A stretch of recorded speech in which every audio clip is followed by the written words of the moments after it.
Zone Media. Welcome back to Behind the Bastards, a podcast about terrible people. You know, we've got a couple of episodes for you this week with Ed Zitron of Better Offline. Ed, how you doing, buddy? I'm doing fantastically. Love being here. I'd be doing better, but, you know, we have something sad to talk about today, Ed. We're going to give a little moment of silence for 14 FDA agents who were just trying to do their job. But unfortunately, you know, they got between Sophie and her HGH ring. And, you know, that's just never a safe thing to do. Also back on the show is Sophie Lichterman, who is recovering south of the border in a hidden steadfast. Sophie, why did those men need to die? Why is that the cover story you gave me? I feel like you could have done something so much cooler. I think that's pretty cool, shooting it out with the FDA and going on the run to Mexico. An HGH ring? Yeah, an HGH ring. Well, I didn't want to accuse you of selling hard drugs. I mean, sure. And everybody loves HGH. At least Joe Rogan loves HGH. Sophie, maybe you could get on his show. I mean, I've been sent some very fascinating messages. Is that the only reason you told people I was out? I just told people you'd shot it out with the FDA and you were on the run. I mean, I kind of wish. Yeah, it would be more fun. But, you know, you're back. You're healing. Yeah. You're feeling a little better.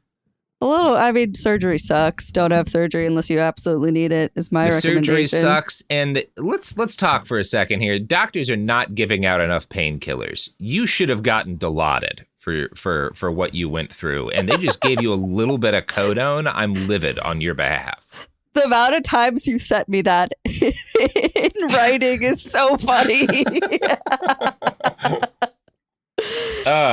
Ed.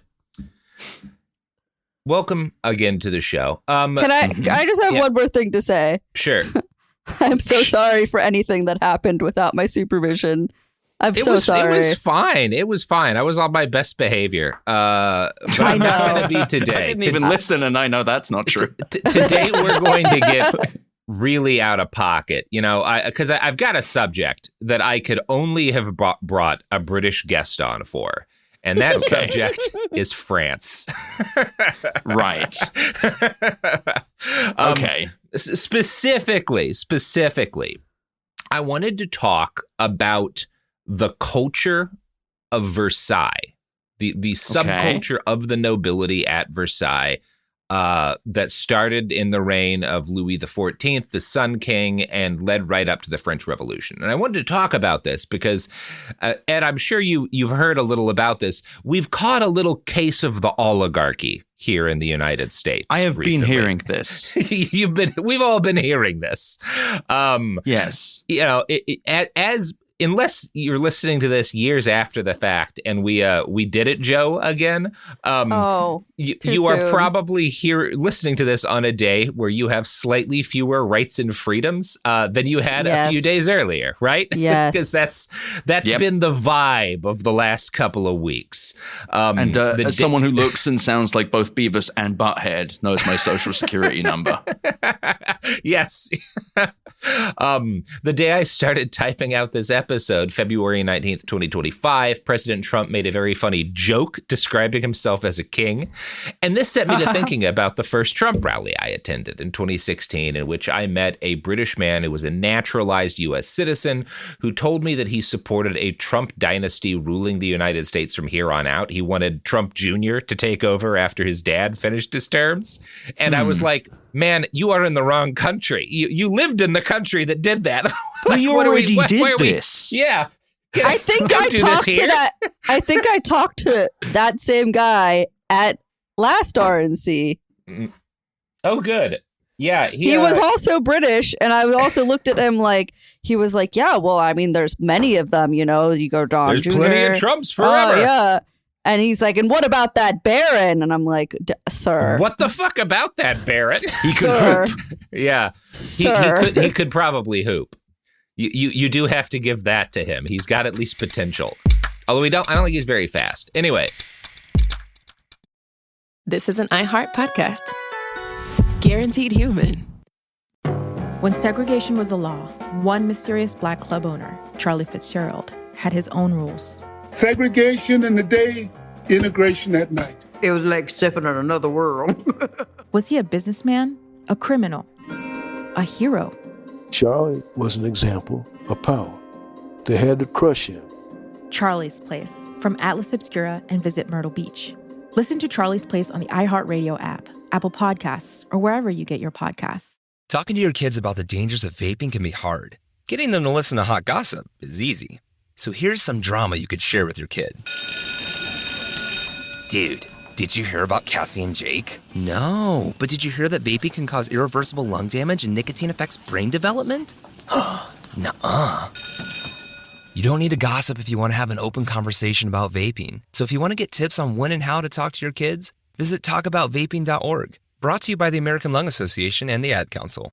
Hey everyone, it's Emily Simpson and Shane Simpson from the Legally Brunette podcast. Each week, we're bringing you true crime through a legal lens. Whether you want all the facts on the disappearance of Nancy Guthrie, or you still need to wrap your head around the Diddy verdict, we're breaking it all down step by step. And we're not just lawyers, we're also husband and wife. It makes for some pretty entertaining episodes. Listen to Legally Brunette on the iHeartRadio app, Apple Podcasts, or wherever you get your podcasts.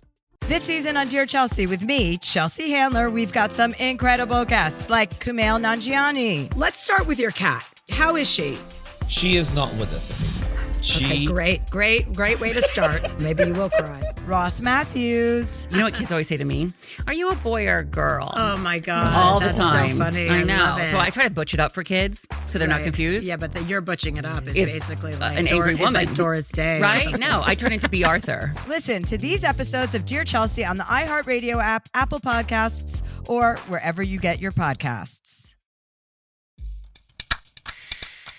When you've got the guy in charge of your country talking about being a king, and you've got a group of the wealthiest people talking openly about ending voting rights and solidifying themselves as a permanent aristocracy, you're in a situation where it's not unreasonable to start looking at other quote unquote permanent aristocracies in history and what happened to them. Right. Mm-hmm. And so that's why I wanted to talk about Versailles this week. Right. This is a case where the bastard is this system, this world of the nobility where they were cloistered away from the rest of the country deliberately for some interesting reasons, and like what happened to their brains as a result of that and kind of why it all came crashing down. Right. This is not going to be, obviously, Mike Duncan's done the much more full version of like why the French Revolution happened. These aren't episodes about the French Revolution. These are specifically episodes about how the court at Versailles came into being, how it deranged the people who lived there, and how that aspect of things contributed to the revolution. So largely we're talking about what's wrong with French people. Yep. Yeah. Get 8 or 9 episodes. Yeah. And what do you know about Versailles? Oh, alarmingly little. Just the Treaty of Versailles and how well that went. That did go really well. Really good. Well, there were a couple of those treaties, and they all went well. But yeah. So there's probably the best popular culture touchstone on this recently would be that 2006 Sofia Coppola movie about Marie Antoinette. Sure. And everybody knows about, the garden. I actually don't know about the garden. The Garden of Versailles. Oh, I mean, you mean the literal? I thought you were talking about a movie called The Garden. No, yes, there's a nice garden at Versailles. Yes, that is the borderline like basic knowledge that everybody has. Yeah. Okay, which is why I knew about it. Yeah, nice garden, big palace. But I think that okay. I'm glad that's what you know, because there's a lot more there. The story of Versailles is the story of, among other things, the invention of like the modern centralized administrative state, just done in kind of the craziest way imaginable. And in order to tell that story, we've got to start with a guy who is probably close to, one of the contenders for like best at being a king, just on a technical level of anybody who was ever a king, Louis XIV, better known as the Sun King, because he had a very high opinion of himself. But which was somewhat justified. This is the guy who is the longest reigning king in human history. Like nobody was king for longer, probably. He spent 72 years on the throne, which is nuts. Like an objectively crazy amount of time to do any job. Al Davis of kings. It's just. I do was he plan wretched to and beat that as crazy a at the end? podcaster. He was wretched and crazy at the end. Wonderful, perfect. He's Exactly so what the wretched Raiders. and crazy. Oh my God. Wonderful. His ass is rotting. That's what kills him. It's great. He dies from his bum rotting? He dies from ass rot. Yes, he sure does, Ed. Oh yeah. This story's got it all, baby. So Louis XIV, all of the French kings in this period are Louis, right? They will be referred to kind of casually by some historians as the Louis, right? Because they're kind of interchangeable with the exception of the Sun King in some ways, where you're just talking about like, and then this Louis and that, yeah. So Louis XIV, our boy, was born in September of 1638 to Anne of Austria and Louis XIII. His mom was shockingly old to give birth at the time. She's like middle-aged and had 4 stillbirths before him. So the fact that he came out not just alive, but very healthy was regarded as a miracle and a good sign, right? He would grow up to be a mama's boy. So Louis XIII dies like immediately after his son is born. And he had been very clear in his last days that Anne, his wife, should not govern after his death. This is a thing in a lot of other European countries, like in many European countries, like in Russia, right? Women can reign. Like the queen, if things work out that way, the queen can be the regent. She can run shit, right? Right. That is not the case in France. They do not allow that in this period in France. And Louis VIII is like, Anne should not govern after my death. And so he creates a regency council to manage things until Louis XIV is old enough to run France on his own. Right. And part of why he does this is that Anne is not French, right? She's Anne of Austria. Now, that's also not a good description of who she was, because you would expect, given that her name is Anne of Austria, you would expect her to be from Austria, right? Right. Where is she from? Absolutely. Oh, Ed, of course she's not from She's from Spain. Obviously, you call Anne of Austria the Austria of the Europe? woman from Spain. Yes. That's what we call them. She's the Queen of Navarre. She's like the whole Austria thing in her name has nothing to do with geography.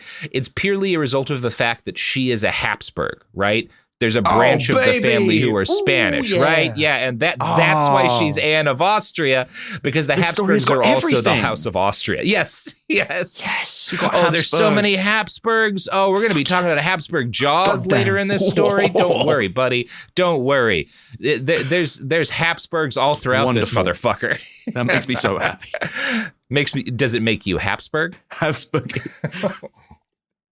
Hopefully you need to not, drop me a few times as a baby to do that. Then your blood wouldn't clot. Actually, I don't think that was a Habsburg problem. Anyway. I truly don't actually know. I just know that they all have sex with each other. They all did have. There's a lot of people fucking their cousins in this story. That's just how royalty is. Nice. So from age 4 on, which is like when his dad dies, Louis XIV's earliest memories would have been of political turmoil between his mother and her native country. Because, again, the fact that she's a Habsburg means that the French people don't trust her. They're like, well, she's obviously going to be more loyal to Spain and to Austria than she is to France. This is a constant problem because you are always bringing in nobles from other houses in Europe to like marry the king. And there's always this kind of like, well, then they can't possibly put France first, right? Right. And there had just been a war between, as there is constantly in this period, between France and Spain. So there's a lot of reasons why people don't trust Anne.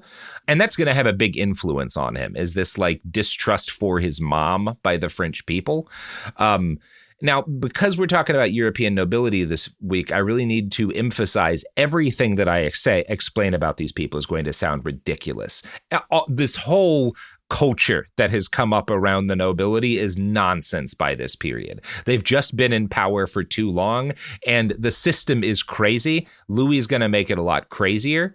But I do think it's worth kind of emphasizing that, so that the next time you read that our Grand Vizier, Elon Musk, has appointed a man named Big Balls to control all of our personal tax data, remember that people in power have always been irritating dipshits, right?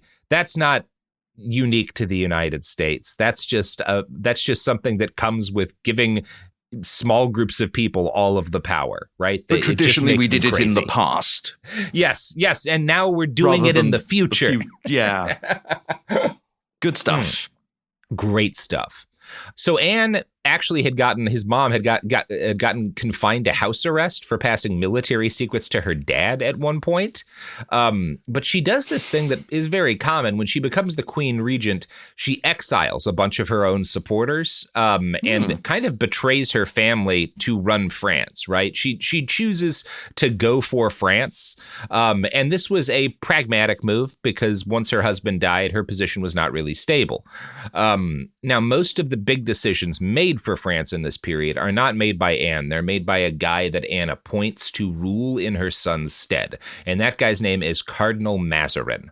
And he is one of these like extremely powerful, like non-royal ruler, he's not like a king, but he's kind of governing France for a period of time here. By the time the child king, Louis XIV, is 8 or 9 years old, the 30 Years' War, which is this war that his dad, had spent his life fighting, is drawing to a close. And given the fact that it was a 30 years war, it had been monstrously expensive and kind of a financial disaster for France. So near the end of it, Cardinal Mazarin is anxious to keep the army funded until everything is locked down about the peace treaty. And since the crown had no more money after 30 years of war, this meant that they had to institute new taxes. Now, France is a semi-feudal society at this point. It is less feudal than basically all of the rest of Europe. In Germany, there are still serfs, right? As in, like, the common people are literally like bonded to the land. Like, they're essentially a kind of slave. They can't leave without the permission of the landowner, right?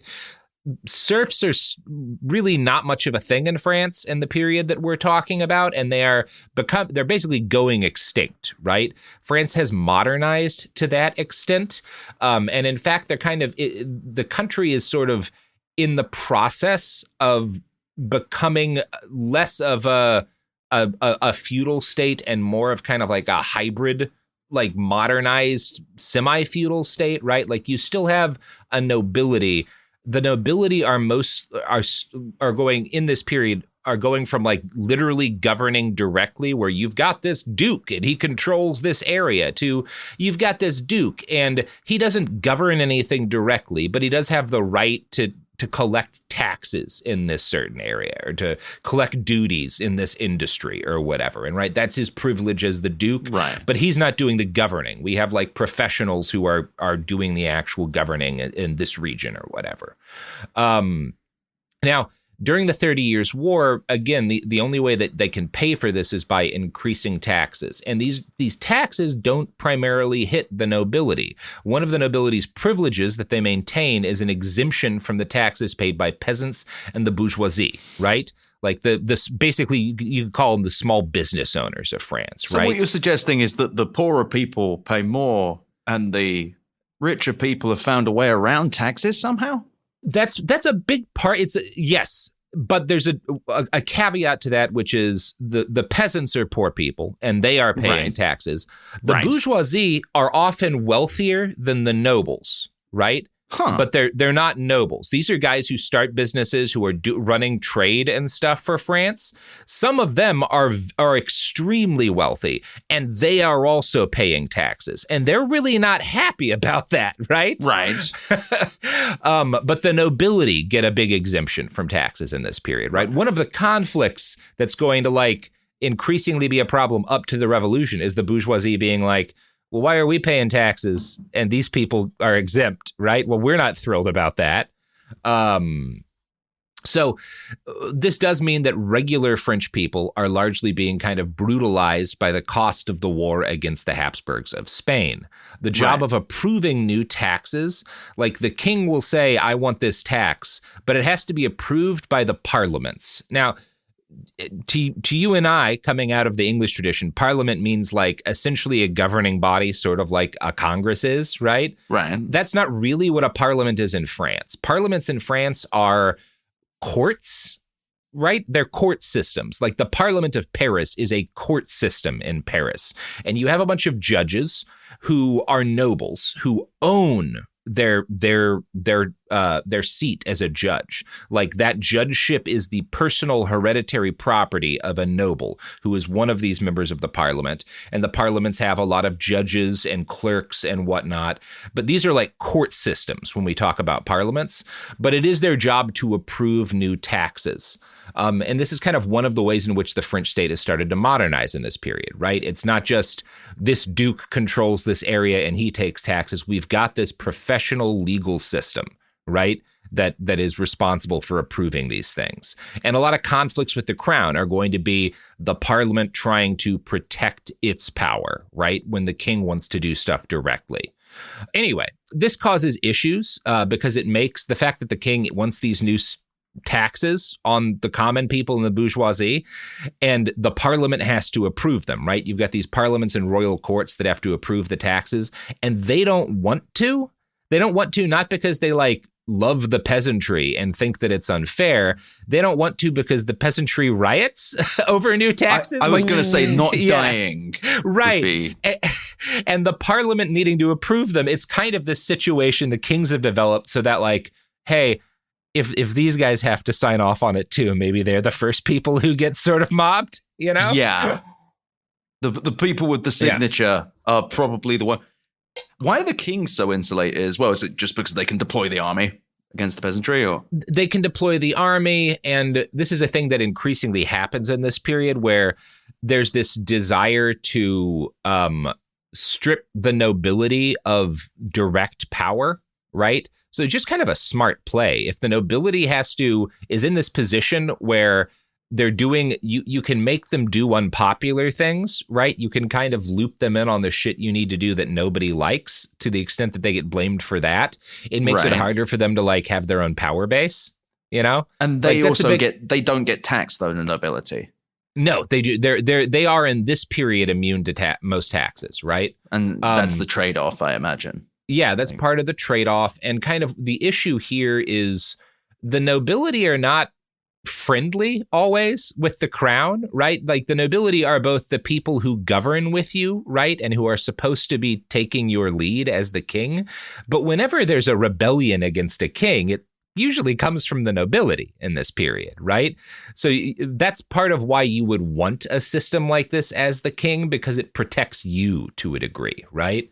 Right. But it does mean that there's constant conflicts between the crown and these parliaments, and these judges resist some of the central government's new taxes. Cardinal Mazarin and Anne riposte by threatening to change the rules about how judgeships work and make it so that you don't own your seat today. Again, in this period, being a judge is like being a Subway franchise owner, right? In that it's your property and you pass it on to your kids. Right. And the rules governing this are part of something called the Paulette tax, which came up for renewal in 1648. It's a little bit like, you could consider it a little bit like a union contract coming up. And so Mazarin and Anne are like, well, we don't have to let this work the same way. We can take these privileges away from you. And I'm going to read a quote from an article by the UK College of Arts and Sciences Department of History on the matter. And their anxiety to force through new tax edicts, Anne of Austria and Mazarin drove the judges of Parliament too far. On 15th January 1648, they brought the 9-year-old king to a formal session of the court called the Lit de Justice to force the judges to register an unpopular tax measure. The judges exercised their right to remonstrate or criticize the edict, starting a series of events that culminated in a call for the judges of all the Paris courts to come together to consider reforms in the kingdom. On the 26th of June, acting without the regent's support, the Parliament summoned those judges to meet in a body called the Chambre de Saint Louis. This date marked the beginning of the Fronde. Street demonstrations, organized by Retz, showed that the judges had strong popular support. The Frondeurs focused their anger especially on Mazarin. They denounced him as a foreigner who had no respect for the laws and institutions of France, and as an intriguer who was using his influence over Anne to enrich himself and ruin the country. Paris was flooded with printed pamphlets called Mazarinades, vicious personal attacks on the minister. This foreign rogue, juggler, comedian, famous robber, low Italian fellow, fit only to be hung, as one of them. Get his ass. I love it. He's a juggler. Bodied as a juggler. I feel like if this was 2025, they would have been like, podcaster, where's bathrobe? Oh, sorry. Yeah, Cardinal Mazarin, I mean, first off, as a low Italian, I hate this kind of racism. As a judge. As a judge as well. Who are you I'm loyal really to in in between. Oh, man. Foreign rogue, famous robber, it'd be really juggler, bad and if we had a comedian. foreign guy doing something to our government as well. Yeah. Oh my God, can you imagine that? That would never happen. Just well, say it's he's a also fucking it is juggler. funny bringing up Musk too. That like he keeps bringing his like little kid into these like massive like these moments that are like going to be major political moments, like sticking his child in there. Brings his child admin.php to the White House. Like, I think it's fun that in this just does show how even our dumb system is a little less dumb than things used to be. Where today the 9-year-old child king it doesn't is not the one like the 9-year-old is not like in charge of anything. He's just being brought around by his dad, who's basically the Cardinal Mazarin. Yeah, that's what I wanted to establish. Is this child in France power? Can the child do things yet? Cardinal Mazarin? No. It's obviously it's not. This society isn't stupid. They would not let a young child run things. You don't get to run things until you are the mature age of 13. Of course, that's when you become a man. Of course, that's when you're a full man and able to govern. Perfect. So as a 9-year-old, of course not. That would be silly. What would you possibly know? You have 4 long years to go through. I think I could have governed France at 13. I'm busy. I couldn't do it. I would have spent the entire national budget on Warhammer miniatures. But honestly, can you tell me that's worse than what the French are doing now? I don't know. I don't pay attention. Better than AI. Fucking Macron. Yeah. Look, guys, you don't get health care this year because I really went on a spending spree in Nottingham. Like, there's a lot of unpainted plastic and resin coming my way. Ton of Tyranids, and you're just like, this is why you can't eat, like your power is $100 pounds an hour or whatever. You're all going to starve this year. Yeah, but I will be happy painting. But I'll have a lot of work to do. No, so they bring this 9-year-old king to this formal session, and it causes this, as a result of how bad it goes, you get this rebellion. This is a civil war called the Fronde, right? Which is, it's kind of on one side, you've got these judges and nobles who are angry at the fact that the king is continuing to like strip powers from them, or at least you'd say the crown is, right? And so they're trying to protect their traditional powers. And the crown is trying to protect its absolute power as, the monarch, right?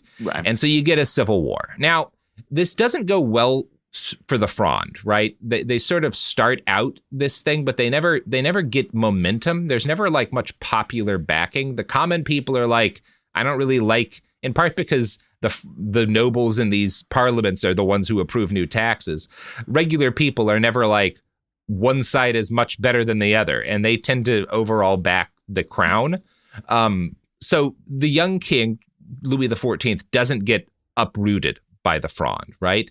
But there are a couple of points that come close to a disaster for him, right? There's a shitload of riots in this period. He and his mother have to flee the capital, Paris, for a palace in Saint-Germain nearby. The army clashes with rioters, and while they put down the riots, the next year more nobles join the insurrection, and they put together an army large enough to force Mazarin to resign and flee the country temporarily. The height of danger for young Louis comes when a rumor spreads in Paris that the king and his mother had fled the palace for a second time, and a mob swarms the palace to make sure that the king is still there, right? That like he hasn't left again. And they demand proof, and so they break into his bedchambers. And like as they're like busting down the door, basically, Queen Anne and like this 10-year-old kid are talking, and he's like, "What the fuck do I do?" And she's like, "Just pretend like you're sleeping. Just pretend like you're sleeping." And so that's what happens. This mob busts in, and Louis XIV just pretends to be asleep. Did it work? It does. It does work. Again, these guys are not, this isn't like it'll be in 1789. They're not busting into the palace because they want to kill the king. They're busting into the palace because they want to make sure he's still there. And like when he's asleep there, and he's like, he's 12. Like these people, number one, they're not like anti-monarchy. And number two, they see like a sleeping 12-year-old and they're like, well, we should probably go. Maybe this got out of hand. Yeah, when did he fall asleep? Is he going to be up soon? Yeah, maybe we don't want to like fuck with this little kid who's asleep. So the Fronde, this is traumatizing, right? Having a mob basically force their way into your bedchambers at age 12. This fucks Louis XIV up and is going to massively impact the decisions he makes as an adult and regent. But the Fronde ends with him still in power. That said, he's like traumatized by this, and he comes away from the whole experience with a couple of conclusions. One of them is that the nobility of France are fucking out of pocket, and they have too much power, and they need to be somehow corralled and stopped from building bases of power of their own. And they need to be put in a position where the crown can keep an eye on them and make sure that they're not plotting or scheming independently from the king, right? That's one conclusion he makes. The other conclusion he makes is Paris is not a safe place. And he's got this palace at Saint-Germain, but he has bad memories of it. So he's like, as an adult, he's going to be like, I want a new seat of power, right? That's where we're going to get Versailles from. So cut forward by about a decade or so, Louis XIV is 24 years old. He is already a veteran of war in the Spanish Netherlands, so he's gone to war successfully as the monarch at this point. He's going to spend most of his time going in between palaces and the front. He is most of his reign a wartime king. He had pushed France's frontiers outward, and he had kind of built up a military that is, France is the number one land power in Europe at this time, right? And economically, the only country in Europe that is a bigger economy than France is Denmark, because Denmark's doing a lot of overseas trading. This would be the last time, this kind of period of Louis XIV's reign will be the last time for a century or so in which France is actually in the black, as in like in a good economic condition. But right now, Louis is rolling in it. He's got a shitload of cash and a very powerful army, and he decides to use that money to build a palace where he can, number one, feel safe, and number two, lock all of the nobility away from the rest of France to keep an eye on them, right? That's where Versailles comes out of. So speaking of a bunch of out-of-touch rich people, let's throw to sponsors. Segregation in the day, integration at night. When segregation was the law, one mysterious black club owner had his own rules. We didn't worry about what went on outside. It was like stepping in another world. Inside Charlie's place, black and white people danced together. But not everyone was happy about it. You saw the KKK? Yeah, they were just dressed up in their uniform. The KKK set out to raid Charlie, take him away from here. Charlie was an example of power. They had to crush him. From Atlas Obscura, Rococo Punch, and Visit Myrtle Beach comes Charlie's Place. A story that was nearly lost to time. Until now. Listen to Charlie's Place on the iHeartRadio app, Apple Podcasts, or wherever you get your podcasts.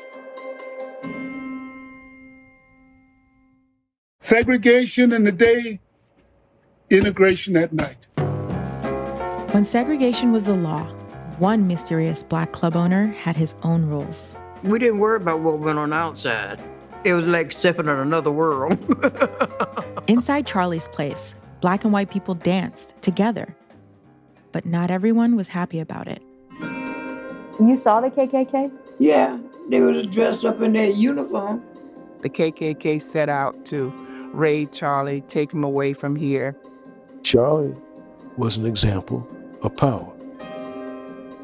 They had to crush him.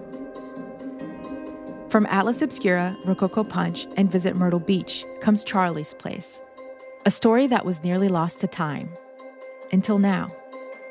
Listen to Charlie's Place on the iHeartRadio app, Apple Podcasts, or wherever you get your podcasts.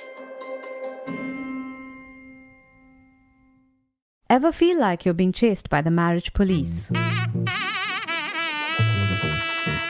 Welcome to Boys and Girls, the podcast where dating isn't dating. Arranged marriage is basically a reality show, except the contestants are strangers and your entire family is judging. You're sipping coffee with one maybe, grabbing dinner with another, and praying your karmic Ken or Barbie appears before your shelf life runs out. Trust me, I've been through this ancient and unshakable tradition. I jumped in hoping to find love the right way, and instead I found chaos, cringe, and comedy. And now I'm looking for healing. Boys and Girls dives into every twist and turn of the arranged marriage carousel. The meet awkward, the near misses, the heartbreak, and let's not forget all the jokes.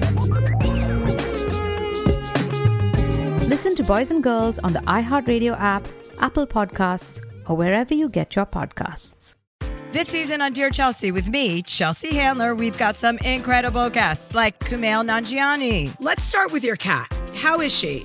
She is not with us anymore. Okay, great way to start. So this is a great beginning, and hopefully you'll be able to, I don't know, maybe you will cry. Amanda Seyfried. Life is so short. If you feel something like that, you have that fire in you for this experience. It's not for a guy. It's for the experience of being in love, and like it's bigger than a guy. Elizabeth Olsen. I love swimming naked so much.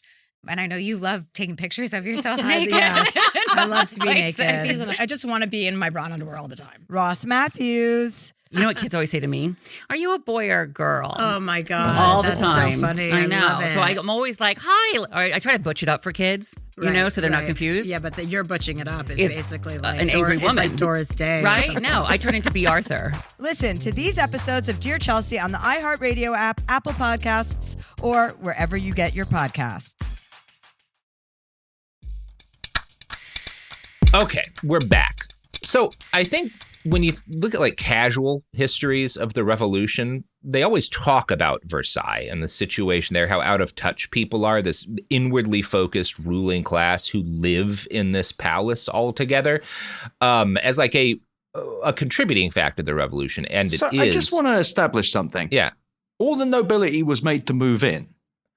No, I mean, not 100% of them, but that's the idea, right? It's like nobility a significant of the amount of them do, and the ones that don't literally live there, like get second houses nearby. Like you have to. We'll talk about this more because this is a thing that develops. But like, yes, that is the ultimate product. Is that like a significant chunk? Most of the powerful nobility are at Versailles forever, right? And that's the idea that Louis has, right? Is he's building this palace specifically to force them to hang out with him, right? Right. And when I'd read casual kind of histories, and my understanding previous to really digging into this was that this was a holdover from like France's busted old feudal government, right? This is like a medieval holdover kind of coming into conflict with the modern world, and that's part of why we get the French Revolution. That's really not what Versailles is. Louis XIV is actually kind of creating one of the first modern central governments when he establishes the palace at Versailles, right? This is actually a modernizing thing in some ways. Rulers had always owned palaces, and those palaces were both homes and fortresses, right? So you could have a place to wait out an inconvenient war or an uprising. But Versailles, it's not a fortress, for one thing, and it's not just a home. It is an independent center of government. Versailles has more in common with Washington, D.C. than, for example, any of like the palaces in England, right? Any of like the palaces of the House of Windsor, right? Buckingham or whatever. Versailles is less like that. It is more like DC, as in DC was a city that was created from the ground up to be a center of government, right? Right. That's what Versailles is. And, you know, in creating Versailles, Louis XIV, he doesn't just want a home, he wants a sprawling complex where the nobility of France will live and hang out and basically always be around him. And all of the governing of the country will be done there. And he's doing this both because that makes things more efficient for him. You know, he's a relatively intelligent ruler. He understands that centralizing all of the people who are in charge of the country and keeping them around him makes communication a lot more efficient.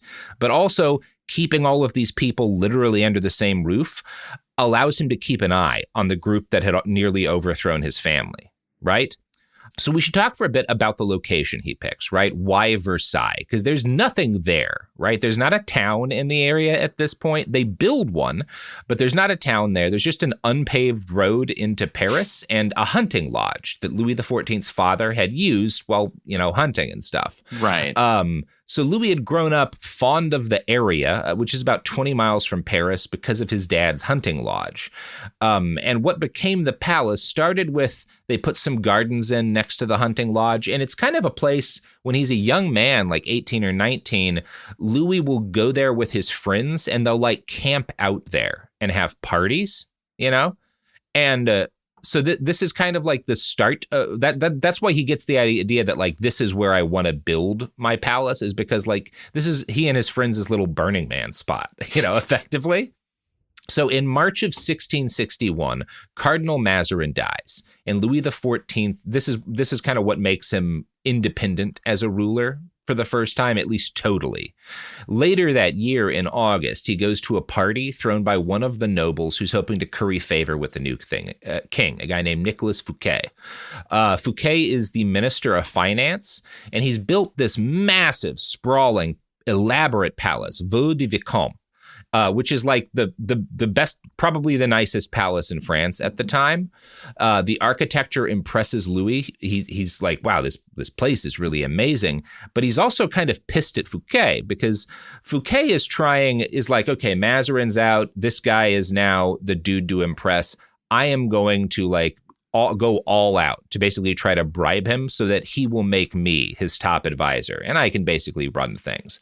And he tries to do this by like handing out diamond tiaras and horses as party favors to his guests. Like he is just horses. Really nice horses, you know, not shit horses, good ones. These shit ass horses. No, the good stuff. Is that just he promises it? He's has him on him? Like no, he's got tons of horses on him. Yeah, just like. Wonderful. Society used to be so much stranger. Horses are a big, like the king at any given point is going to own like 2,500 horses. Like personally. Sure. Like that's just the way it is if you're rich. Okay. That's like the equivalent of having 3 nice cars. Right. Yeah. But so this guy, Fouquet, he's showing off this massive palace that like impresses even the young king, and he's handing out diamond tiaras and horses. And it's, you know, this is meant as kind of a bribe to get Louis to be like, oh, this guy really knows what's up. But it just pisses off Louis, right? And it pisses off Louis because he's like, you're the Minister of Finance.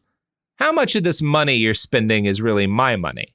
Right? Oh. Like, where did you get all of this money, Minister of Finance? Is any of it my shit that you're tossing around? Are you bribing me with my own money? And so he ends the night by arresting Fouquet and locking him up in a fortress.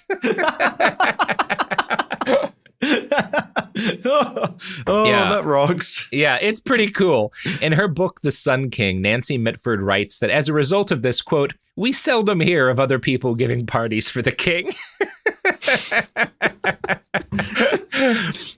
Yeah. How long did he stay in prison for? Was it just... I think he's in there for a long years and years and years. Oh my God. I don't know when that guy specifically gets just out. Just because he might have spent the king's money? Yeah. That so is willy-nilly with the horses?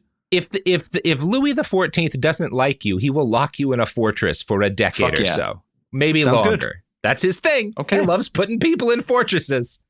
So the king raided Fouquet's home, taking silver ornaments, tapestries, a library, and more than 1,000 orange trees.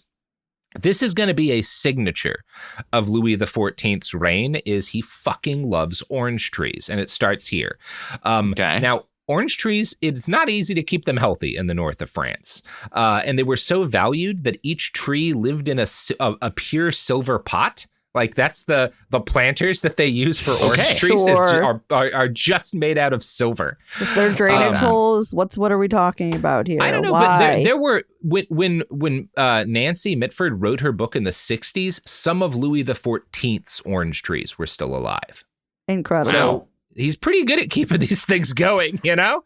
Maybe we all need silver pots. Maybe we should grow everything in silver.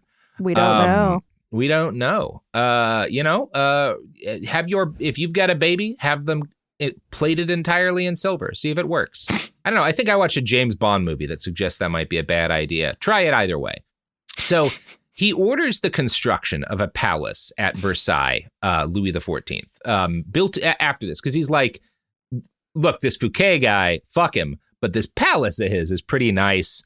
I think I could do better. So he hires the guys who had made Fouquet's palace, and he has them start building a palace at Versailles, with the centerpiece being his dad's old hunting lodge, right? Now, the resulting complex, which is going to take years to build, is massive. Among other things, there are 350 apartments, right? Which is 350 individual living areas for different nobles, right? This is to just reside dorms. In. He just invented dorms. He did. He does invent dorms. This is, and one way to look at Versailles, if you cross the Pentagon and the White House with a frat house, and that's WeWork? Versailles. And a WeWork, yes, yeah. It's all of those things at once. Nice. Yes. Cool. There's also banquet halls, there's dance halls, there's meeting rooms. There's even an entire 240-foot room lined entirely in mirrors. And mirrors are hard to make at this point, right? It's if you have a room lined in mirrors, it's to show off, I got fucking mirror money. I got so much mirror money, I got a room of the sons of bitches. So is there a logic behind the mirror room, or is it just so everyone could see you impress have mirrors? Everybody? Yeah, okay, so everybody can see this is how rich the king is. And themselves at every corner, and they can see themselves at every corner. Frances Loring Payne describes in her book The Story of Versailles, 17 lofty windows are matched by as many Venetian framed mirrors. Between each window and mirror are pilasters designed by Kotzebue, Touby, and Caffarel, reigning masters of their time. Walls are of marble embellished with bronze gilt trophies. Large niches contain nice. statues in the antique style. So, pretty fancy. And this is, in fact, a palace unlike any the world had seen before. Louis XIV, the man who would call himself the Sun King, was not a patient person, so he ordered the construction rushed and damned the cost, either in money or in lives. Once he has this idea, he's like, I want this operational as soon as possible. He's like the Emperor Palpatine. If the Death Star was just a place for rich people to party and be spied on. In an article for BBC History magazine, Johnny Wilkes writes, building went on from dawn to dusk with up to 36,000 people working in the gardens in dire and dangerous conditions. Injuries became a daily occurrence, and so many died that bodies would be quietly removed at night in bulk. The workers went on strike, but Louis saw Versailles as a symbol of his prestige, and therefore France's prestige. It was worth any price. When half a dozen men were crushed in an accident, one grieving mother approached Louis to request her son's body. He had her imprisoned. Okay. Seems fair. Seems cool. Yeah. Of course. How dare she? Yeah. It's fucking rude. She didn't understand that this was about France's prestige.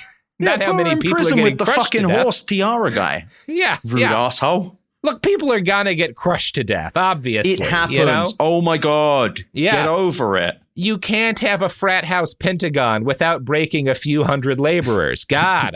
Yeah. Jesus, give me a break. People are here. so fucking unsick. It's just People are unreasonable, you know? So by May 6th, 1662, the whole palace is still very much under construction and would remain that way for years. But enough had been completed that Louis was able to throw a grand party and begin the process of moving in. Now, this would be a years-long process. At first, Louis is like spending a day every week there, in part because he's also traveling constantly in between like Versailles or wherever else he's staying and the front where the wars are happening, right? And basically for Louis, the war is kind of a gig work thing, right? Like he's got his marshals who handle the full-time thing. He just kind of comes in when somebody like sends him a letter being like, oh, hey, man, I think the war is about to get cool again. Maybe you should come up and check it out now, right? Yeah. Like, that's fine. Yeah. Don't want to waste your time on the boring parts of war. For him, it's a little like a soap opera where like, yeah, you don't watch every episode. There's some of these storylines aren't super interesting. We got like a year of this siege to get through. Go party. You know, we'll handle get that. Me at the end when we're knocking down the fuckers. Bring me in when something cool's going on, right? Yeah. Yeah. So the process of moving everybody in takes years because, and this is such a, the pain in the ass this creates for everyone while they're unable to live there full time, but he's having people spend as much time there as possible because every time Louis heads back to Versailles for like a night, every government minister, every high-ranking noble, as well as like Louis's whole family and his coterie of mistresses have to travel back with him. It's like this massive pain in the ass, and there's not rooms for most of them. So like even Louis is not living in comfort for most of this period. His rooms aren't really finished, but everyone else is like camping basically under like in this scaffolding and shit. Yeah. In this giant, beautiful palace that should be luxurious. Yeah, but is just unfinished and filled with dead people. Yeah. That'll happen. Yeah, that'll happen. Real estate is challenging. Yeah, real estate is a real complicated endeavor. Yeah. Now, the fact that this is a huge pain in the ass and that it kind of, even before Versailles is finished, it is dominating the lives of a huge chunk of the nobility because they have to constantly be aware of where Louis is when he's traveling back. They have to get themselves back. They're like missing sleep because they're not able to live. It like completely disrupts all of their lives. And that's part of the plan. Like Louis XIV is doing this intentionally. Oh. And I want to read a quote from Mitford's book. Quote, "The king had already begun to enslave his nobility by playing on the French love of fashion. In 1654, he gave a fete which lasted from 7 to 13 May. This really caused more pain than pleasure, for the guests had nowhere to sleep and were obliged to doss down as best they could in local cottages and stables." So again, he's like, the fact that this is a pain in the ass and the fact that he's increasingly forcing everyone, you're not just constantly obsessed with where is the king, when do I have to get back to Versailles, but you also, there's these parties whenever you're there. So you're spending a lot of your free time making sure you've got outfits and like spending a lot of your money making sure you've got outfit. It's a party. So like a 6-day-long jolly. Yeah, I mean, some of them are shorter than that, but like it's a big party. Case. Yeah, and it's a mandatory party that you have to have an outfit for. That outfit is going to cost you 30 years' salary for a laboring person, right? And so you have to be constantly like traveling, sleeping in uncomfortable conditions, and spending your time and money figuring out what you're going to wear, which means you're not spending any time thinking about rebelling. Right? You have no extra attention to spend on building a base of power for yourself. Because you're going to and from parties and working out how you dress. Yes, exactly. Interesting. And that's it. Because Louis XIV, his big motivation with Versailles is to make another Fronde impossible. Hadley Mears writes, "The move was designed to neutralize the power of the nobles. This it did, but it also created a hotbed of boredom and extravagance, with hundreds of aristocrats crammed together, many with nothing to do but gossip, spend money, and play."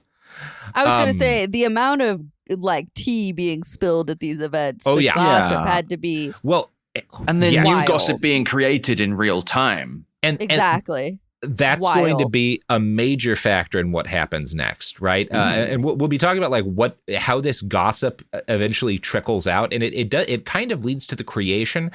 Paris basically has Twitter in this period. I was gonna say Versailles. is like Parisian Twitter. Yes.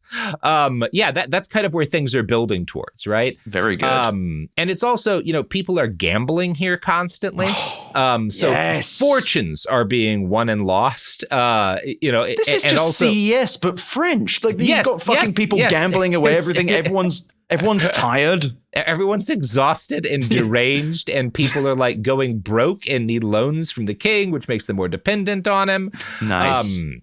And all of this was intentional. Yes. Fuck like yeah. This is part of the plan. Completely insane. I love it. Louis XIV, he's very intelligent in that he never faces another threat to his rule, right? Like that does not happen. Like he locks the nobility down. They're too busy partying. They can't. Yeah, they're too busy going to mandatory situation. He is what Versailles is. He builds a totalitarian dictatorship just for the ruling class, where they are forced to party and gamble their whole lives. The Andrew WK system. Yes. Now, much has been written about the intricate and stifling rules of etiquette that had to be practiced at Versailles. They had their origins in, every medieval house, every royal house in all of Europe has these complicated etiquette rules that they have to abide by, but they're not all enforced the same way, right? And they're not all, none of them are as intricate as they become in Versailles, because what you take these kind of baseline rules about like, oh, if you have, this guy, and this guy in a room, only this guy is allowed to hand the king his shirt. Right. But if that guy leaves, then the next person is allowed to hand the king his shirt. So you have to remember who is allowed to hand the shirt. Yes. Do we know the punishment for this? It's not a punishment thing so much as it's a violation of etiquette, and thus it is offensive to everybody, and it causes like gossip, and it makes like the instead of protecting their power to tax and rule the commoners, the nobility are increasingly protecting their power to hand the king his shirt in the morning. Fucking brilliant.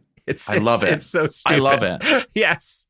So again, every royal house, all of the nobility in all of Europe have some version of this, but it gets like 10 times as intense in Versailles because everyone is now living under one very large roof, right? And this means that, for one thing, nobles no longer have the same kind of lives of their own outside of court. So there's nothing going on in their lives but obsessing over perceived slights and the intricacies of social dynamics, who's snubbing who is in the king's favor, etc. And it also means the nobility traditionally, in like a feudal society, if you're the king and your nobles are your warriors, right? That's like the core of the elite of your army, in part because they have the time to train. The nobility are no longer training to fight, right? They are training and spending their whole youths and childhoods learning how to be the most effective member of what is effectively a bickering high school clique, right?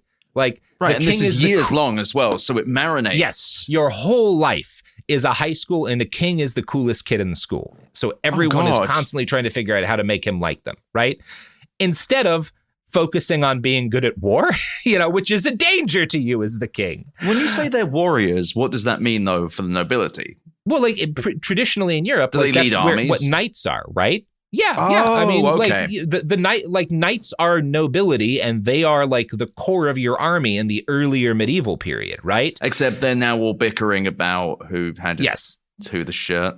Yes, and now good. Instead of having like any real doing anything else, really, all that these guys are doing, a lot of these people are doing on a day-to-day basis is obsessing over like the minutia of this, like basically big high school, right?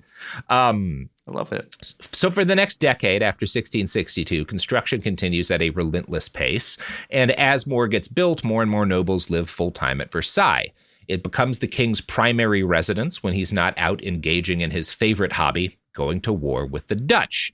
The Sun King felt that Denmark was natural French territory, and he very nearly managed to make this a reality, but his capture of Amsterdam was thwarted when the Dutch opened their dikes and flooded the lowlands. So he does get stymied in his dream of owning the Netherlands, which is very sad for all of us, you know. I would like to own the Netherlands one day, so I can understand why this is big for Louis XIV. Back home, he couldn't make this work, but back in Versailles, he's able to exercise ultimate control over nature. For example, the king decided he wanted a forest around Versailles. And, the problem with forests, Ed, you can plant a forest. Anybody can plant a forest if you got enough seeds. But trees take so fucking long to grow. I know. I was just going to say, you got to bloody wait for the thing. Huge pain in the ass, Uh-huh.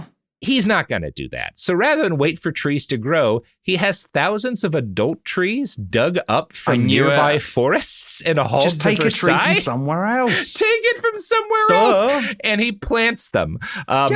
Mitford writes, those which died, about half were immediately replaced. So basically, they're just digging up adult trees, planting them, waiting for ones to die, and then replanting them until they have a living forest. As in grabbing new trees to replace the yes. trees that you've already grabbed. Wonderful, cool. That you've already murdered? Yes. Speaking of killing trees, you know who hates trees? Not our sponsors. Segregation in the day, integration at night.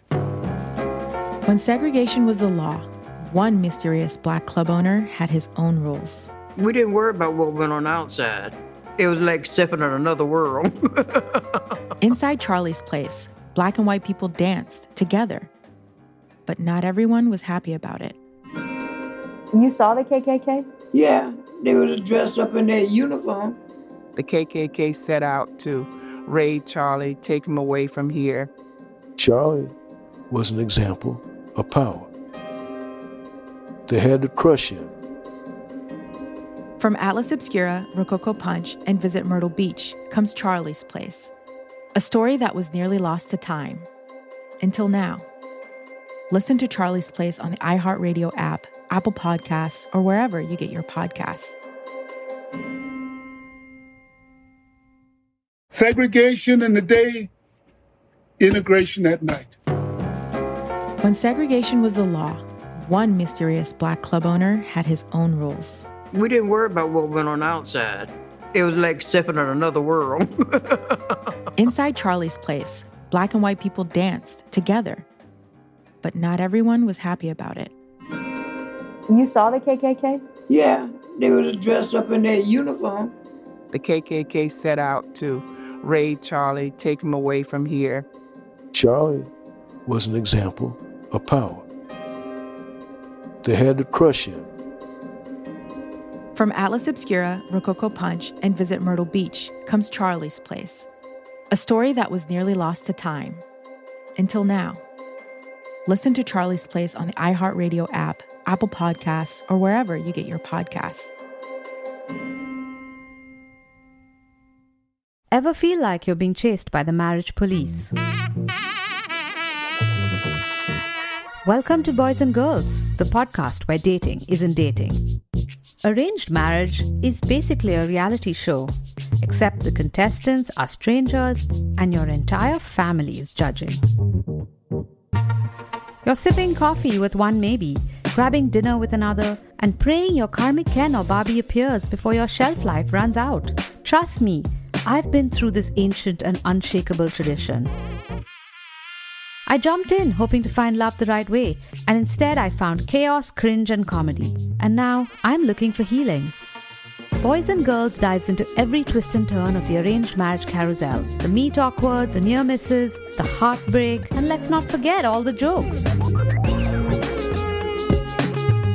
Listen to Boys and Girls on the iHeartRadio app, Apple Podcasts, or wherever you get your podcasts. This season on Dear Chelsea with me, Chelsea Handler, we've got some incredible guests like Kumail Nanjiani. Let's start with your cat. How is she? She is not with us anymore. Okay, great way to start. So this is a great beginning, and hopefully you'll be able to, I don't know, maybe you will cry. Amanda Seyfried. Life is so short. If you feel something like that, you have that fire in you for this experience. It's not for a guy. It's for the experience of being in love, and like it's bigger than a guy. Elizabeth Olsen. I love swimming naked so much. And I know you love taking pictures of yourself naked. Yes, I love to be Like, naked. I just want to be in my bra underwear all the time. Ross Matthews. You know what kids always say to me? Are you a boy or a girl? Oh my God. All That's the time. so funny. I know. love it. So I'm always like, hi. Or I try to butch it up for kids, so they're not confused. Yeah, but you're butching it up is It's, basically like an angry woman. It's like Doris Day. or Right? something. No, I turn into B. Arthur. Listen to these episodes of Dear Chelsea on the iHeartRadio app, Apple Podcasts, or wherever you get your podcasts. We're back. We're so back. We've never been more back. And we're talking about the palace at Versailles, which has just murdered thousands of trees so that the king can have a forest. Right. So Justified. obviously, for years, the palace is dreadfully uncomfortable. Courtiers slept wherever they could before the various apartments were finished. And the Sun King was also usually kind of roughing it too. Behind his back, nobles called the palace a mistress without merit, as in this is like the king's lady, but she sucks, None would dare say that to Louis's face, though. And the dream of the palace sustained him until the first phase of construction was finished in the 1670s. This gave way almost immediately to an expansion and remodeling. But the palace was done enough that it starts attracting foreign visitors with stories of its grandeur. One anecdote you'll hear at the time is that British people who would go and see the court at Versailles would be like, oh man, our king lives in a fucking slum, basically, right? It is, in short order, the most famous Capitol building in Europe. And it actually, every palace after this point is influenced by Versailles. It becomes a destination for the other crowned heads and nobles of the continent. And so it actually does. It is a hideous expense. While they are building it, it consumes half of France's GDP. What? Yes, it is an outrageous expense. Wonderful. It is almost an incomprehensible expense.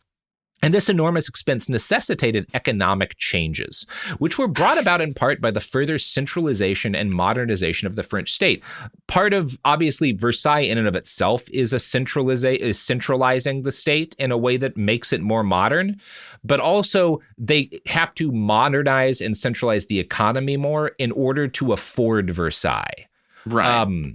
Louis's economic minister was a guy named Colbert, who had taught the Sun King math when he was a child. And Colbert hated Versailles. He thinks it's a stupid idea, but he's also really good with the money. And he's probably the only person who could have made the whole project economically viable. And for a while, he does, as Mitford writes, quote, "The prestige of Louis XIV and the fame of Versailles mounted year by year. Other European princes and magnates wanted a Versailles of their own, down to the smallest details of its furnishings. Colbert exploited this fashion to help his exports. He erected a rigid customs barrier. Nothing was allowed to be imported that could be made in France. Factories were set up to supply the linen, lace, silk, glass, carpets, jewelry, inlaid furniture, and other articles of luxury that used to come from foreign lands. The finest examples of their work went to Versailles and were shown to the foreign visitors who flocked there. The chateau became a shop window, a permanent exhibition of French goods." So the economy literally centralized around a house. Yes. And it becomes a massive part of the French economy, both in that, this is where we use this as a showcase for the different things French artisans can make. And because all of the crowned heads come here, they're blown over by the palace and they're like, well, I need those kind of tables, right? I need those chairs, right? And only French artisans. This is part of why France gets its reputation as having the best artisans in Europe, right? Is Versailles. And so luxury goods become an increasingly massive part of the French economy, and Versailles is where they're shown off. And so it is like a CES for rich people furnishings, that is a big factor in what Versailles becomes and its role in the economy. Now, it also is central to the economy because of the sheer, again, 36,000 workers at the height of this project. That's a massive deal for a country that is like France is in this period of time. And Colbert saw the sheer number of workmen the project consumed as more than the state could bear, given its current birth rate, right? Like the Minister of the Economy comes to the conclusion that we are not breeding enough men to continue rebuilding Versailles. And so he institutes a national breeding program to ensure sufficient labor. For a house. For the king's big fancy party house. This is so awful, but also so cool. It's nuts. It's just like half the economy. Yeah. Like we have an entire thing of housing furnishings. Yeah. Look at multiple industries. It's nuts and obviously like evil. It is also like Louis XIV is kind of the most king that a king has ever been. Yeah, like this really is kinging it about as hard as one. Yeah. If you're going to be a king, spend half of the economy, create multiple industries, make everything built in one country to make your house cool. To make your house cool. And then create a bunch of bizarre social rules inside it so that everyone's freaked out. Just like... Yeah. It's so like there are once Versailles gets up and running, permanently between like 3,000 people is kind of like the normal level of inhabitants, and up to 10,000 at times, right? When like the party season's at full swing. 10,000 fucking people in there. Yes. It is massive. Now, Colbert institutes this breeding program. He exempts families with more than 10 kids from taxes. He also raises the age. That's nice. He also raises the age at which men and women are allowed to join the Catholic Church as priests and nuns, because he's worried that because they're not breeding, obviously. Right. And he forbids working men from emigrating, from leaving the country. Jesus Christ. Yes. So that we can come keep to my house. Yes. Build my house. Everyone has to come to my house. I need an extra child. Bring your boys to my house to build my house. And for Colbert, it's more like, I hate this house. It's stupid. It's dumb that the king is doing this, but the whole country will collapse if we don't keep this house going. I didn't teach you maths so that you could build a house like this. Now, it is hard for me to read stuff like this and not think about like Elon Musk and Palmer Luckey's obsession with birth rates, right? And they frame it as like a fairness thing. Oh, if you're not having 2.1 kids, you expect someone else's child to take care of you when you're old. But the reality is closer to what Colbert and Louis wanted, right? They also just want warm bodies to feed into the ravenous maw of their narcissistic death projects. They just aren't as open about it or as good at it. Like and they'll never have Louis XIV. And I think that is the thing with Elon Musk and all of these other damp fellows. They don't have the killer instinct of like an old school French atrocity merchant. Yes, well, because he literally fought and like warred his way. Like his whole childhood is like wars and conniving, right? And like Louis XIV is. Yeah. No. It's just Musk is like trying to like couch everything like, oh, I'm doing this for the betterment of humanity. Louis is just like, we need more fucking children to build my party house. Go. yeah, exactly. Go. What are you fucking kidding? They don't make chairs here. Fuck you. You can't leave the country until you fuck more. So the years in which Versailles is constructed and debuted to the world are good ones for the French economy, which doubles in revenue between 1661 and 1671. Again, Colbert is good at this. This does work. Yeah.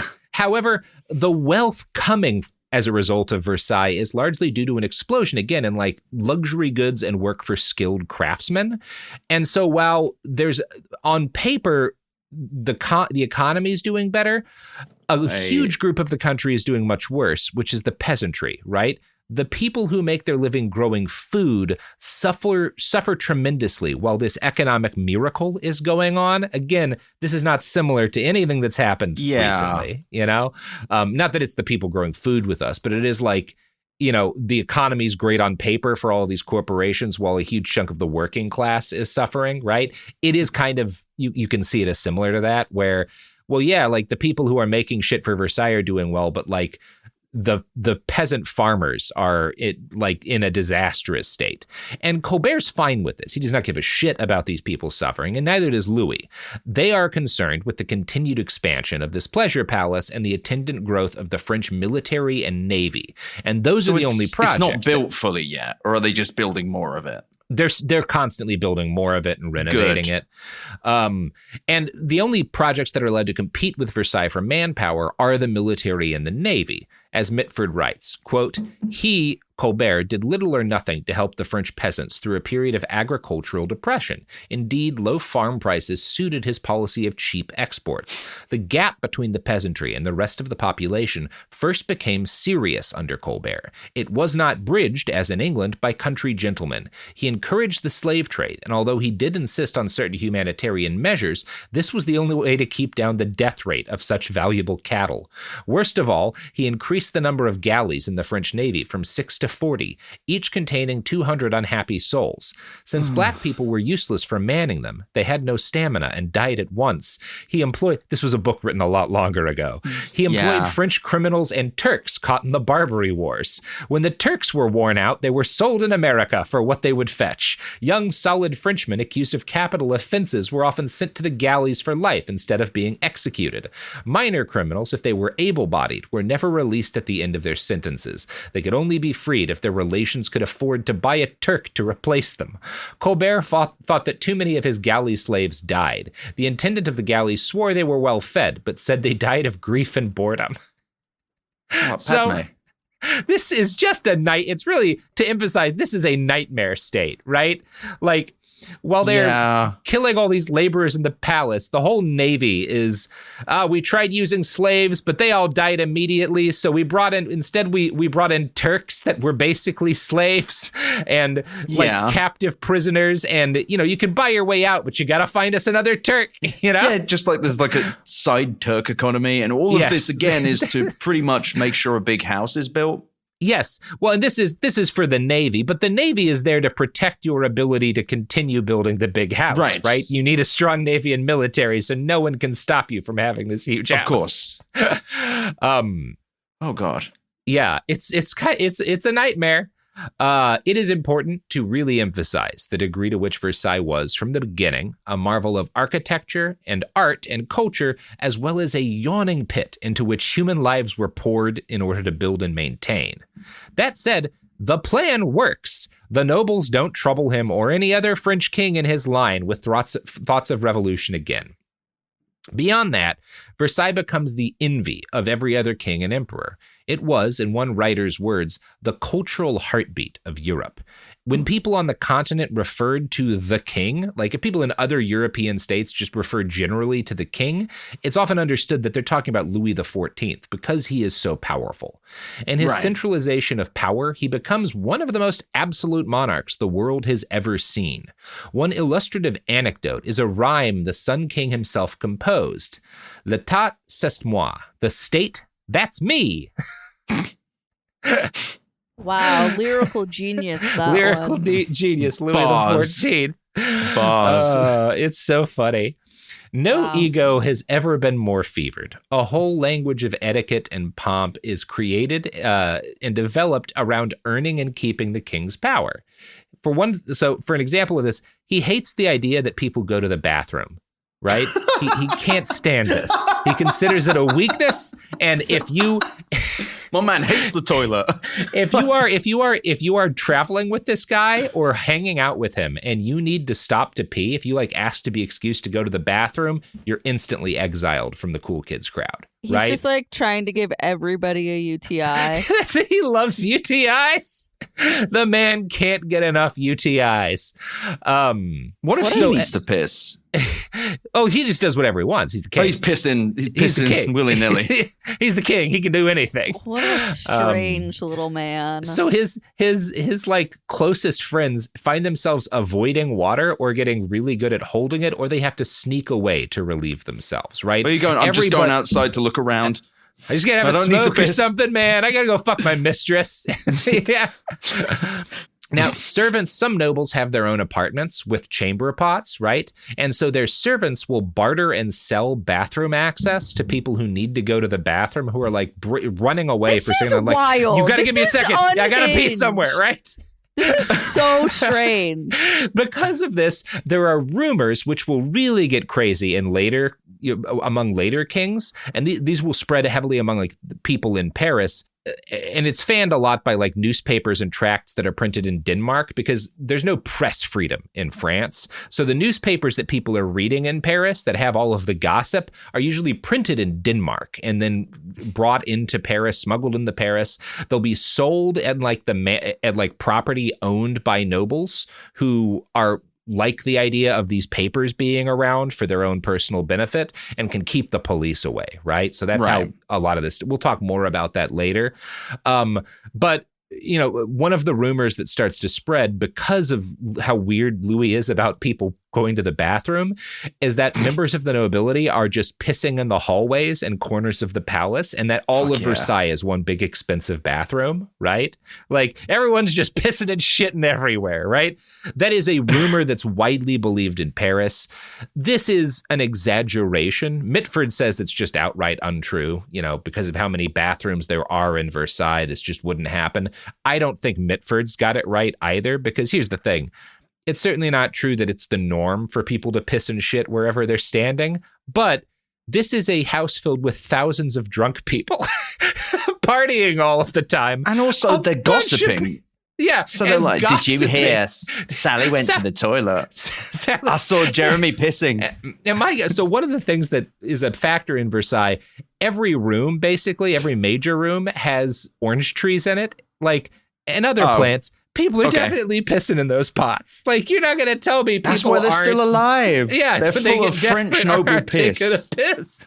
Right? And people are for sure puking in random spots, right? Because again, it's a big frat house to some degree, right? So there's some amount of this that has to, obviously, the degree to which they talk about this being a thing in Paris is a massive exaggeration, but it definitely happens, Yeah. Especially if you have to surreptitiously piss. Yeah, you've got to hide that you're like pissing. just like turning around, like I'm adjusting lip ends. Yeah. And you just... Hygiene was not as bad back then as people often assume among the nobility, but like people didn't bathe daily. They're generally cloaked in perfume, and between that, the palace is constantly filled with smoke because of all of the candles and fireplaces. So the smell of this place would have been fascinating at times, right? Let's put it that way. It smelled crazy in there. It smelled crazy. Not necessarily bad always, but crazy. Yeah. Like unfathomable to our modern noses. So Louis XIV wanted the whole world of Versailles to revolve around him, and it did, which meant one of the most important questions for anyone to ask on a daily basis was, who is the king fucking? And the king is a notoriously horny guy. He is horny by the standards of French kings, right? Like, and that's hard. Like, so is French kings almost invented modern sex. Like, and he is the fuckingest of the kings of France. Nice. One of his first mistresses was Louise de la Vallière. Louise de la Vallerie, right? Who eventually reached a sort of, and like, there's a huge conflict between her and his wife, the queen, and one of his other mistresses, and they eventually like all sit down and talk about it in a way that feels like weirdly modern and like become cool with each other, right? Still talking about like, boundaries and like that actually happens here, and like they're actually kind of chill for a while about it. Okay, progressive, modern, the first poly group. Yeah, I mean it is. Adultery is so normalized in the Sun King's palace that it is kind of like that, right? Like the king's mistress is a specific named position at court and one that held quite a bit of influence, right? Wow. This government is insane. You've got the piss house, half the economy in the piss house. The lady who's just fucking the king. The mistress is like a title. You have a business card. The mistress is a title, and the people like gossip, like the way that we're gossiping about like who's going to lead the FBI or whatever. People are gossiping about like, I think the king might fuck this lady next, and who knows what that'll change. And it's one of those things where he has his official mistress. That is not to say that he limits himself to one mistress, as Johnny Wilkes writes, quote, "It's said that one day he grew so impatient waiting for a lover to undress that he turned his attention to one of the maids." Because again, He's the king, you know? Like, chop, he's just fucking whoever he wants. And he needs to fuck then. And he needs to fuck then. Yeah. Now, because the king has the power to, he one of the ways in which he'll show favor to a lady he fucks, or to just like a dude, he has like he gets along with a guy one night, they have a good drunk talk or whatever. He hands out these gifts, right? And these gifts are not like, sometimes he can hand out just money, but usually the gift is like a pension or the right to tax a specific area, or like you get a cut of the fish that are sold in this province, right? I got fucked up with Louis and now I can tax people. Yeah, I got fucked up with Louis and now I get 2% of all of the fish sold in Normandy, right? Like that's just what that's what I have forever now. So there's there's a ton of money in like being a woman who he likes, and there's a ton of money in just like being a dude that he's friends with. And so because of how much money there is in this and how important it is to be in the king's favor, an entire shadow economy springs up among providing amulets, charms, and magical spells to curry the king's favor, and even poisons to use on rivals for his affections. This is a whole industry in France, is like witchcraft to impress the king. Fuck yeah. Yeah, it's pretty cool. That's so great. Nancy Mitford writes about one such purveyor of magics, Madame Voisine. Madame Voisine was approached by a lady at court, vying with Louis de la Valerie for the Sun King's attention, right? So, Valerie is his mistress, and this new lady wants to become the next mistress. Her name is Madame de Montespan. And she wants to take over for Valerie, and, she thinks that magic's the best way to do that. So she talks to this Madame Voisine lady, and I'm going to quote from the book The Sun King here. She gave excellent advice to her clients and did what she could to help them, catering for little feminine desires, such as larger breasts and smaller mouths, white hands and luck at cards. When unwanted babies were on the way, she was very understanding. This means she provides abortifacients, right? If wishes concerned an inheritance, there were certain powders. For unrequited love, various forms of magic. No doubt she began advising Madame de Montespan by talking over the situation, and who, longing to be loved, can have enough of such talks and such advice, but nothing happened. The king remained indifferent, right? So she tries some of these like magics and spells, and the king doesn't want to fuck her yet. So it's decided that they should move on to like the hardcore spells, which means bringing in the devil, right? If you want to do the powerful magic, you're gonna have to talk to the devil. No consideration that the magic didn't work. It's just that you didn't use effective enough magic. You didn't have enough of the devil. Of course, right. Yeah. The nobility believes that no magic spell can be truly efficacious unless Satan is involved. And this leads to a separate cottage industry, one where you've got priests who want extra money. And so these Catholic priests will conduct underground satanic rites in order to do magic for these people at Versailles. Yeah, this is a terrible house. This house has its underground black magic economy. Now, so cool. And obviously other, like in Paris, there's other parts of France where this kind of underground trade exists, but it largely comes to focus around these people in Versailles currying for favor, right? Now, again, Nancy Mitford is from a different generation, and she writes about all this magic more seriously, as if as if these priests and these witches believe literally in everything that they're doing. My suspicion is that a lot of these service providers are like con men and women, right? They know these black masses aren't really magic spells or whatever. They just also understand that if they can create this space of altered reality for their wealthy, out-of-touch clientele who live in a permanent party and don't understand the real world, then they can get a lot of money out of them, right? Like, I think it really is much more cynical. I'm sure there's some people who really believe that they're talking to the devil. That these people didn't have a connection to the devil? Yes. A bit unreasonable. But they know the nobility believes that. That's my interpretation. And these people are sleep deprived, they stink. They've been living in the party house for years. So they're just living in insane. the party house. Yeah, they're out of their minds. Well, they're already in an altered reality. Yes. Because they're living in this world where you can't piss or shit. Yes. You can't the wrong person can't hand a shirt. Of course they're open to magic. The laws of Madden don't exist. You've gotten it exactly right, which is that Versailles is a cult. And once you get people into a cult, you have altered their brain chemistry in a way that makes them much more vulnerable to anyone selling this kind of bullshit. Right? And that's why this magic trade really perks up. And I'm going to read another quote from the Sun King. Madame Voisin knew a priest who was willing to help. He read the gospel over Madame de Montespan's head. There was some nonsense with pigeons' hearts under a consecrated chalice, and she prayed, "Please let the king love me. Let Monseigneur le Dauphin," that's the king's son and heir, "be my friend, and may this love and this friendship last. Please make the queen sterile. Let the king leave La Valerie and never look at her again. Let the queen be repudiated and the king marry me." It was all rather harmless and undeniably successful. The king seemed to become aware of her for the first time. He went off to besiege Lille in June of 1667, taking her in the capacity of lady-in-waiting to the queen. Louise de Valerie was not invited. In despair, she followed the royal party and caught up with it as the camp was being pitched. When she came face to face with the king, he put on a terrifying manner and said, "Madame, I don't like having my hand forced." She had to go away, deeply humiliated. During this campaign, Madame de Montespan became his mistress. Her sacrilegious prayers seemed well on the way to being answered. The king loved her now. So it worked. Yeah.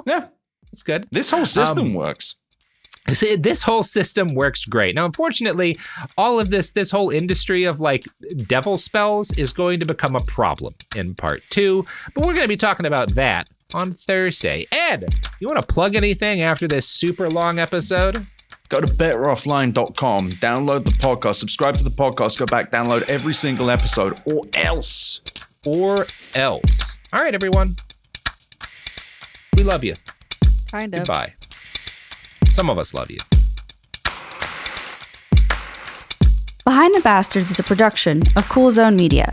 For more from Cool Zone Media, visit our website, coolzonemedia.com, or check us out on the iHeartRadio app, Apple Podcasts, or wherever you get your podcasts. Behind the Bastards is now available on YouTube. New episodes every Wednesday and Friday. Subscribe to our channel, youtube.com/@BehindTheBastards. When segregation was a law, one mysterious black club owner, Charlie Fitzgerald, had his own rules. Segregation in the day, integration at night. It was like stepping in another world. Was he a businessman, a criminal, a hero? Charlie was an example of power. They had to crush him. Charlie's Place, from Atlas Obscura and Visit Myrtle Beach. Listen to Charlie's Place on the iHeartRadio app, Apple Podcasts, or wherever you get your podcasts. Talking to your kids about the dangers of vaping can be hard. Getting them to listen to hot gossip is easy. So here's some drama you could share with your kid. Dude, did you hear about Cassie and Jake? No, but did you hear that vaping can cause irreversible lung damage and nicotine affects brain development? Nuh-uh. You don't need to gossip if you want to have an open conversation about vaping. So if you want to get tips on when and how to talk to your kids, visit talkaboutvaping.org. Brought to you by the American Lung Association and the Ad Council. Hey everyone, it's Emily Simpson and Shane Simpson from the Legally Brunette podcast. Each week, we're bringing you true crime through a legal lens. Whether you want all the facts on the disappearance of Nancy Guthrie, or you still need to wrap your head around the Diddy verdict, we're breaking it all down step by step. And we're not just lawyers, we're also husband and wife. It makes for some pretty entertaining episodes. Listen to Legally Brunette on the iHeartRadio app, Apple Podcasts, or wherever you get your podcasts. This season on Dear Chelsea with me, Chelsea Handler, we've got some incredible guests like Kumail Nanjiani. Let's start with your cat. How is she? She is not with us anymore. Okay, great way to start. Maybe you will cry. Ross Matthews. You know what kids always say to me? Are you a boy or a girl? Oh my God. All the That's time. So funny. I know. love it. So I try to butch it up for kids so they're not confused. Yeah, but you're butching it up is It's, basically like an angry woman. It's like Doris Day. or Right? something. No, I turn into B. Arthur. Listen to these episodes of Dear Chelsea on the iHeartRadio app, Apple Podcasts, or wherever you get your podcasts. This is an iHeart podcast. Guaranteed human.